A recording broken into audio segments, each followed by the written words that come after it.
কাঁচা লেবু দেখি, এগুলো দেখি কাঁচা লেবু। এখানে আমার হাজব্যান্ড লেবু নিয়েছে 1 দর্জন 40 টাকা এগুলা, কিন্তু লেবুগুলা কাঁচা, মনে হয় না রস হবে বলে।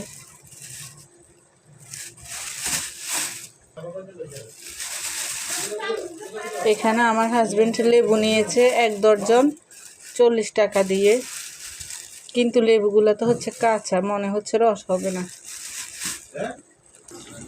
একটু ভালো করে কষিয়ে নিতে হবে।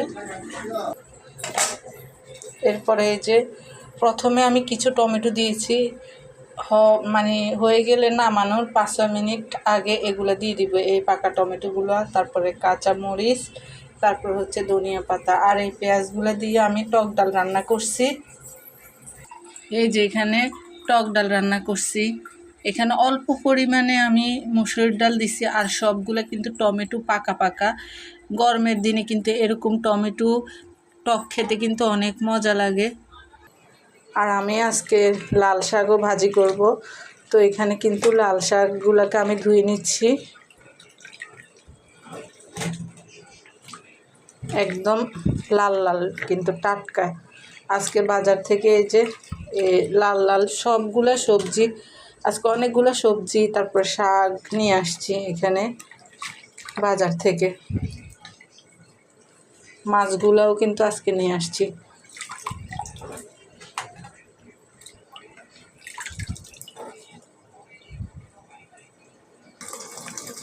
তো একবার ধুয়ে নিয়েছি, এগুলো আরও 2 বার ধুইতে হবে, বালি তেমন বেশি নাই।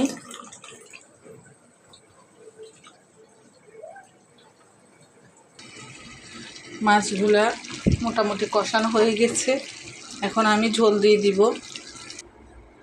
ঝোল দেওয়া শেষ, এখন আমি আবার ঢাকনা দিয়ে দিব।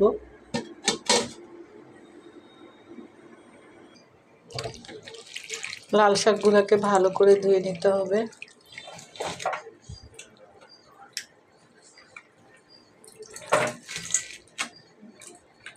লাল শাক ভাজি কার কার পছন্দ এবং ছোট মাছ চচ্চড়ি কার কার পছন্দ, সবাই কমেন্ট করে অবশ্যই জানাবেন। আর এখন গরমকালে তো সবাই কম বেশি টমেটোর টক খেতে পছন্দ করবে, তো কাদের কাদের টমেটোর টক খেতে ভালো লাগে এরকম কমেন্ট করে অবশ্যই জানাবেন। তা আমার ভিডিওটা যদি ভালো লাগে আপনারা সবাই লাইক কমেন্ট এবং শেয়ার করবেন, শেয়ার করে পাশে থাকবেন এবং আমাকে সবসময় সাপোর্ট করবেন। তো আজকে এই পর্যন্ত, সবাই ভালো থাকবেন। সবাইকে বাংলা নববর্ষের শুভেচ্ছা, শুভ নববর্ষ। আসসালামু আলাইকুম, আল্লাহ হাফেজ।